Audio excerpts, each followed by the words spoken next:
Welcome to Tamil புத்தகம் channel. உங்களுக்கு motivational books ரொம்ப பிடிக்கும்னு நீங்கள் நினச்சிங்கன்னா, எனக்கு தரவுகளாக வேணாம்ப்பா, ரொம்ப கட்டுரை வடிவத்தில் இல்லாமல் கதை வடிவமாக இருந்தால் எனக்கு ரொம்ப பிடிக்கும் அப்படின்னு நீங்கள் நினச்சிங்கன்னா, உங்களுக்கான புத்தகங்கள் தான் இந்த வீடியோவில் சொல்ல போகிறேன். வாங்க வீடியோக்குள்ளே போகலாம். நான் இந்த வீடியோவில் 2 புத்தகங்களை பற்றி சொல்ல போகிறேன். முதல் புத்தகம் பார்த்தீங்கன்னா, எல்லாத்துக்குமே நல்லா தெரிஞ்ச ஆடு ஜீவிதம் புத்தகம் தான். இந்த புத்தகத்தை பென்யாமின்ங்கிறவங்க எழுதியிருக்காங்க. இதோட விலை பார்த்தீங்கன்னா 300 ரூபாய். எதிர் வெளியீடு தான் இதை பப்ளிஷ் பண்ணியிருக்காங்க. இந்த புத்தகத்தோட பக்கங்கள் பார்த்தீங்கன்னா 216 பக்கங்களை உடைய ஒரு அழகான ஒரு புத்தகம். எதிர் வெளியீடோட ஃபாண்ட் சைஸ்லாம் இப்படி தாங்க இருக்கும். இந்த புத்தகத்தை பொறுத்தளவுக்கு நிறைய பேர் படமாக கூட பார்த்துருப்பீங்க. பார்க்காதவங்க அவசியம் புத்தகம் படிங்க. பார்த்தவங்களும் ரொம்ப கட்டாயம் இந்த புத்தகத்தை வாசிச்சு பாருங்க. ஏன்னா படமாக பார்க்குறத விட நம்ம புத்தகமாக படிக்கிறப்ப நமக்கு இன்னும் அது ரொம்ப கனெக்ட் ஆகும். இந்த புத்தகம் எதை பற்றி சொல்லுதுன்னு சொல்கிறேன். இந்த புத்தகம் நம்ம ஒரு கிராமத்தில் வாழ்கிற ஒருத்தர் என்ன நினைக்கிறாருன்னா, நம்ம இங்கே ரொம்ப கஷ்டப்படுறோம், நம்ம வெளிநாடு போய் கொஞ்சம் சம்பாரித்து நம்ம குடும்பத்தை நல்ல விதமாக செட்டில் பண்ணணும் அப்படிங்கிற ஒரு சராசரியான ஒரு மனநிலையில் உள்ளவர். அதே மாதிரி வெளிநாடு போகணும்னு ஆசைப்படுறாரு. அப்படி அவர் போகணும்னு நினைக்கிறப்ப அவர் இங்கேருந்து இப்போ ஏஜென்ட்டுக்கு பணம் கொடுத்து தான் போவாங்க.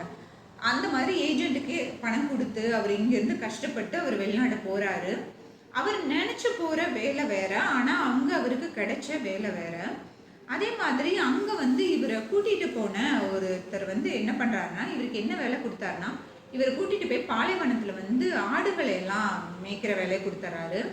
பாலைவனத்தில் ஆடுகளை மேய்க்கிறதுங்கிறப்ப உங்களுக்கு அங்கே தண்ணி ரொம்ப கம்மியாக இருக்கும்.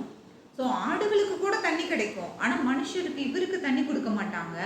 சாப்பாடு ரொம்ப கம்மியாக கொடுப்பாங்க, தங்குறதுக்கு இடம் இல்லை, தண்ணி இல்லை.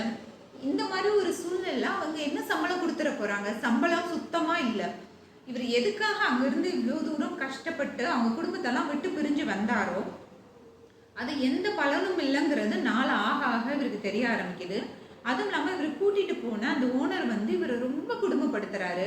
இவருக்கு என்ன பண்ணுறதுனே புரியல. நம்ம நல்லா சிக்கிட்டோங்கிறது மட்டும் இவருக்கு புரியுது.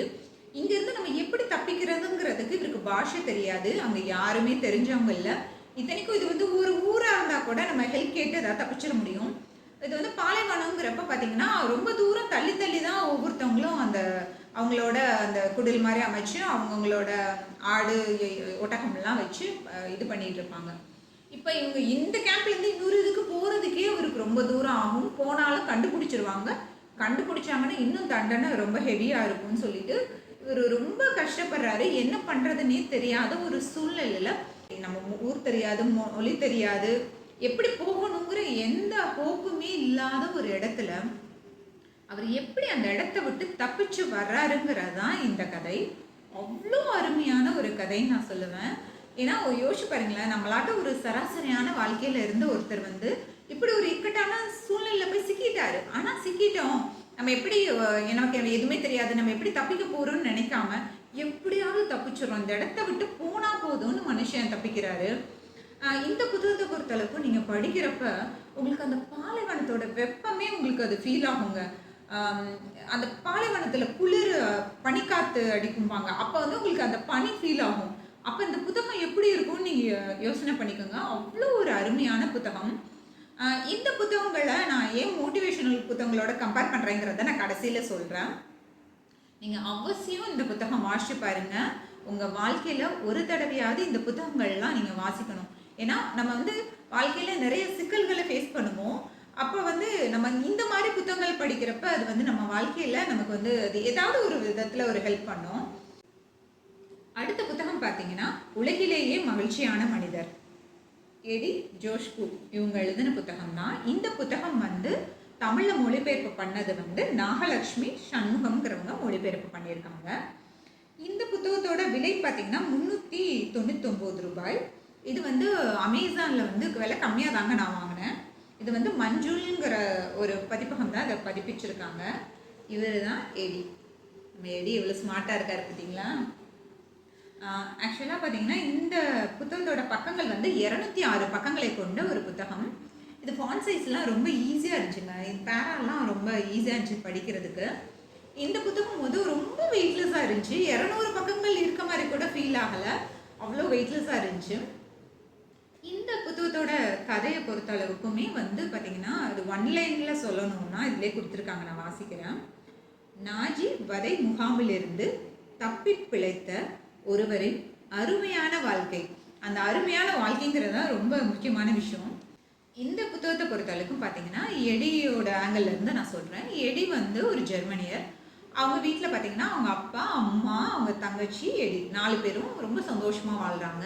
எடியோட அப்பா கூட பார்த்தீங்கன்னா அவர் வந்து ஒரு இராணுவ வீரராக தான் இருந்தவர். அவங்க வாழ்க்கை ரொம்ப நிம்மதியாக தான் போயிட்டு இருந்துச்சு. அப்போ வந்து ஹிட்லர் வந்து பொறுப்புக்கு வர்றாரு. அப்போ ஹிட்லர் பொறுப்புக்கு வந்தோடனே அவர் சொல்கிறது என்னென்னா, நீங்கள் வந்து யாராக வேணுமாலும் இருக்கலாம். நீங்கள் வந்து ஒரு லாயராக இருக்கலாம், டாக்டராக இருக்கலாம், கலெக்டராக இருக்கலாம், இராணுவ அதிகாரியாக கூட இருக்கலாம். ஆனாலுமே நீங்கள் ஒரு யூதராக இருந்தீங்கன்னா நீங்கள் வந்து வதை முகாமுக்கு அனுப்பப்பட வேண்டியவங்கிற ஒரு சட்டத்தை கொண்டு வர்றாரு. இது வந்து ரொம்பவே ஹாரிபிளான ஒரு சட்டம். நீங்கள் யூதருங்கிற ஒரே ஒரு காரணத்துக்காக மட்டுமே நீங்கள் வதை முகாமுக்கு அனுப்பப்படுறதுங்கிறது எவ்வளோ ஒரு கஷ்டமான ஒரு சூழ்நிலை. ஆனால் அனுப்பப்பட்டாங்க, அதுதான் உண்மை. அப்போ வந்து இவங்க யூதர்கள் எல்லாருமே என்ன பண்ணுறாங்கன்னா, முடிஞ்ச அளவுக்கு சில பேர் வந்து தங்களோட அடையாளத்தை மறைச்சிக்கிட்டு வாழ்கிறாங்க. எடியோட ஃபேமிலியுமே அப்படி தான் வாழ்கிறாங்க. அப்போ வந்து எடி வந்து மேல் படிப்பு படிக்கணுங்கிறப்ப அவங்க என்ன பண்ணுறாங்கன்னா, எடியோட உண்மையான அடையாளத்தை மறைச்சிட்டு அவரை வந்து வேற ஒரு பேர் சொல்லி அவரை வந்து வெளியில் படிப்புக்காக அனுப்புகிறாங்க. தொழில் படிப்புக்காக அவர் படிக்க போகிறாரு. அவருக்கான போக இஷ்டம் இல்லை. ஏன்னா இந்த ஒரு சூழ்நிலையில் ஃபேமிலியை விட்டுட்டு போகிறது. ஆனால் அவங்க அப்பா என்ன சொல்கிறாருன்னா, நீ கற்றுக்கிற தொழில் வந்து உனக்கு காலத்துக்கும் கை கொடுக்கும் அப்படின்னு சொல்லி தான் அவர் அனுப்பி வைக்கிறாங்க. அவரும் ஒரு அரைக்குறை மனசில் தான் அவர் போகிறாரு. ஆனால் நல்லா படிக்கிறாரு. அங்கேயே வந்து டிஸ்டிங்ஷன்லாம் வாங்கி ஒரு பெரிய இடத்துல போஸ்டிங் கூட கிடைக்குது. அந்த சந்தோஷத்தை பகிர்ந்துக்கணும்னு சொல்லி அவர் ஊருக்கு வர்றாரு. வந்து வீட்டில் பார்த்தா வீட்டில் யாருமே இல்லை. இவர் வந்து பார்க்குறப்ப இது வந்து என்னடா இப்படி இருக்குது இந்த இடம் அப்படின்னு சொல்லிட்டு இவர் யோசிச்சுட்டு இருக்கப்ப, நம்ம ஃபேமிலியும் இங்கே காணா, அவங்களுக்கு என்ன ஆச்சோன்னு அவர் யோசிக்கிறப்ப தான் அவருக்கு தெரியாத விஷயம் என்னென்னா, அவங்க ஃபேமிலி வந்து சேஃபாக அவங்க இன்னொரு பக்கம் போய் அவங்க வந்து சேஃபாக அவங்க பதுங்கி இருக்காங்க. அது இவருக்கு தெரியல. இவர் வந்து அந்த இடத்துல வரவும் நாசி இராணுவத்தினர் வந்து இவரை பிடிச்சிட்டு போய் வதை முகாமில் போட்டுறாங்க. அதுக்கப்புறம் வந்து அவங்க ஃபேமிலிக்கு இந்த இன்ஃபர்மேஷன் பாஸ் ஆகவும் அவங்களும் அந்த வதை முகாமுக்கு வந்துக்கிறாங்க. இப்படி தான் இவரோட வாழ்க்கை ஸ்டார்ட் ஆகுது. இப்படி இவர் வந்து வதை முகாமுக்கு போகிறப்ப அங்கே என்னென்ன சிக்கல்கள் எல்லாம் அவர் ஃபேஸ் பண்ணாருங்கிறதெல்லாம் இந்த புத்தகத்தில் கொடுத்துருக்காங்க. ஒரு யூதருங்கிற ஒரே ஒரு காரணத்துக்காக அவர் என்ன விதமான சிக்கல்லாம் ஃபேஸ் பண்ணாருன்னு நம்ம படிக்கிறப்ப அவ்வளோ கஷ்டமாக இருக்குது. ஹிட்லர் எவ்வளோ லட்சக்கணக்கான யூதர்களை எவ்வளோ அசால்ட்டாக கொலை பண்ணாங்கங்கிறதெல்லாம் அதில் கொடுத்துருக்காங்க. இதில் இன்னொரு விஷயம் என்னென்னா, இதில் வந்து ரொம்ப கொடூர சம்பவங்களை பற்றி அதிகம் சொல்லாமல் எடியோட வாழ்க்கை மட்டும்தான் சொல்லியிருக்காங்க. ஸோ நீங்கள் ரொம்ப இலகின மனசு படித்தவங்கனாலும் நீங்கள் அழகாக இந்த புத்தகத்தை படிக்கலாம். ஏன்னா எடி வந்து இவ்வளோ சிக்கலான ஒரு சூழ்நிலையில் இருந்தப்போ கூட அவர் எந்த ஒரு நேரத்துலையும் அவர் கிவ் அப் பண்ணவே இல்லை. இதில் ஒரு சுவாரஸ்யமான விஷயம் என்னென்னா, அந்த ஹிட்லரோட முகாமில் கூட படித்த இளைஞர்கள், அதாவது தொழில் சார்ந்து படித்தவங்களுக்கு ஒரு ஸ்பெஷல் இடம் கொடுத்து வச்சுருந்தாங்க. இவங்களை வந்து கொல்லக்கூடாது, கண்டிப்பாக இவங்கனால நமக்கு வந்து சில பெனிஃபிட்ஸ் இருக்குது, அதனால இவங்களெல்லாம் நம்ம பாதுகாத்து கொஞ்சம் வேலை வாங்கிக்கணும், முடிஞ்ச அளவுக்கு அவங்க உயிர் இருக்க வரைக்கும் வேலையை உறிஞ்சிக்கணும், ஆனால் வந்து அவங்கள கொல்லக்கூடாதுங்கிற ஒரு ஸ்ட்ரிக்டான ஆர்டர் அவங்களுக்கு இருந்துச்சு.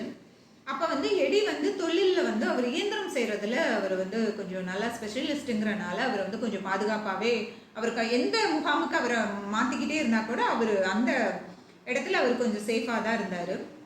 அந்த இடத்துலையுமே வந்து சின்ன சின்ன நல்ல உள்ளங்கள் வந்து இப்படி வந்து நான் வந்து உங்கள் அப்பாவோட ஃப்ரெண்டு, எனக்கு வந்து நீ நல்ல பையன் தோன்றனால உனக்கு நான் ஹெல்ப் பண்ணுறேன்னு அப்படி நிறைய பேர் அவர் ஹெல்ப் பண்ணுறாங்க.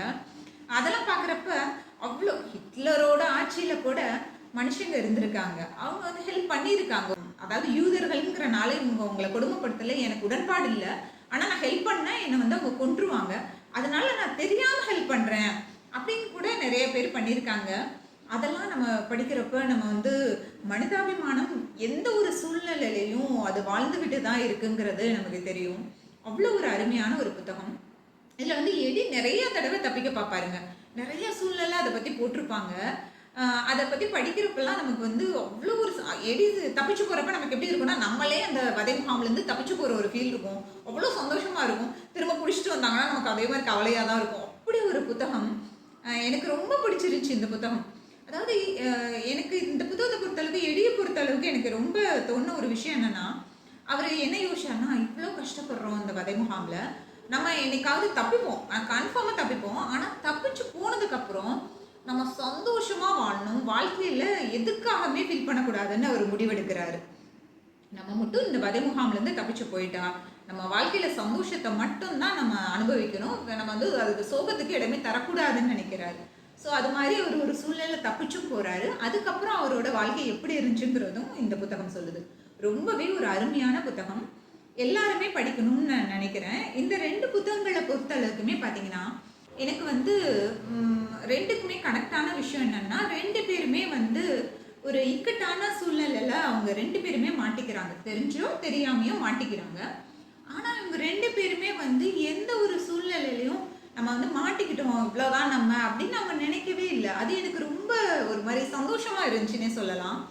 இந்த 2 புத்தகங்கள்ல வர கதாபாத்திரங்கள் வந்து பார்த்தீங்கன்னா, எந்த ஒரு இடத்துலயுமே கிவ் அப் பண்ணலங்க. எனக்கு அது ரொம்ப சந்தோஷமா இருந்துச்சு. இவங்க எந்த இடத்துலயாவது கிவ் அப் பண்ணிருவாங்களோன்னு நான் நெறைய இடத்துல யோசிச்சேன். ஆனா அவங்க அப்படி வந்து கிவ் அப் பண்ணாம அவங்க வந்து அந்த பிரச்சனைகள தாண்டி அத எதிர்நோக்கி அவங்க போயிட்டே இருக்கப்ப, ரொம்பவே திருப்தியா இருந்துச்சு. நம்ம சராசரியா நம்ம வாழ்க்கையில எல்லாத்துக்குமே பிரச்சனை வரதான் செய்யும். ஆனா நம்ம பிரச்சனை வர்றப்ப, நம்ம இந்த புத்தகங்கள் படிச்சிருந்தோம்னா, நமக்கு என்னைக்காவது தோணும். எடி ஹிட்லரோட முகாம்ல இருந்தே தப்பிச்சு வந்து அவன் அவ்வளோ சந்தோஷமா இருந்திருக்கான். இவரு பார்த்தீங்கன்னா, இவரு பேரு எனக்கு மறந்து போச்சு. இருங்க. இவரு வந்து நஜிபின் சாரி. இவரு வந்து நஜிபின் பார்த்தீங்கன்னா, ஒரு பாலைவனத்தில மொழி தெரியாத ஊர்ல போய் மாட்டிக்கிட்டு, மனுஷன் அங்கருந்தே தப்பிச்சு வந்திருக்காரு. இவங்கெல்லாம் வாழ்றப்ப, நம்ம என்ன உள்ளூர்ல தானே, வாங்க பார்த்துக்கலாம் அப்படிங்கிற விஷயம் உங்களுக்கு என்னைக்குமே தோணும். அதுக்காகவாது இந்த புத்தகத்த படிச்சு பாருங்களேன். ஏன்னா நம்ம வந்து ஜெயகாந்தன் ஐயாவோட புத்தகங்கள் வாசகர்கள் எல்லாத்துக்குமே தெரிஞ்சிருக்கும். ஒரு மனிதன் ஒரு வீடு ஒரு உலகத்துல ஹென்றி கேரக்டர மறக்கவே மாட்டோம். அது மாதிரி தான். அது வந்து சந்தோஷமா ஒருத்தன் வாழ்க்கை எப்படி இருக்கணும்னா, நம்ம ஹென்றி மாரி இருக்கணும்னு சொல்லுவோம். அது மாரி தான் எனக்கு இவங்க நஜிபினும், எனக்கு எடியும் ஒருத்தவங்க எப்படி கிவ் அப் பண்ணாம ஒருத்தவங்க இருக்கலாம் அப்படின்னா, நம்ம நஜ்மின் மாரி, எடி மாதிரி தான் இப்படி தான் இருக்கணும் அப்படின்னு எனக்கு தோணுச்சு. அதுக்காகவாது இந்த புத்தகத்த வாசிச்சு பாருங்க. வாசிச்சு பார்த்துட்டு எப்படி இருந்துச்சுங்கிறத அவசியம் கமெண்ட்ல சொல்லுங்க. உங்களுக்கு எந்த அளவுக்கு இந்த புத்தகங்கள் இன்ஸ்பிரேஷனா இருந்துச்சுங்கிறதையும் அவசியம் என் கூட கமெண்ட்ல ஷேர் பண்ணிக்கோங்க. தொடர்ந்து இதே மாதிரி புத்தகங்களை பத்தின வீடியோ வேணும்னா நம்ம சேனல்ல இணைந்திருங்கள். அதுவரை உங்களிடமிருந்து விடைபெறுவது கலையரசி சீனிவாசன்.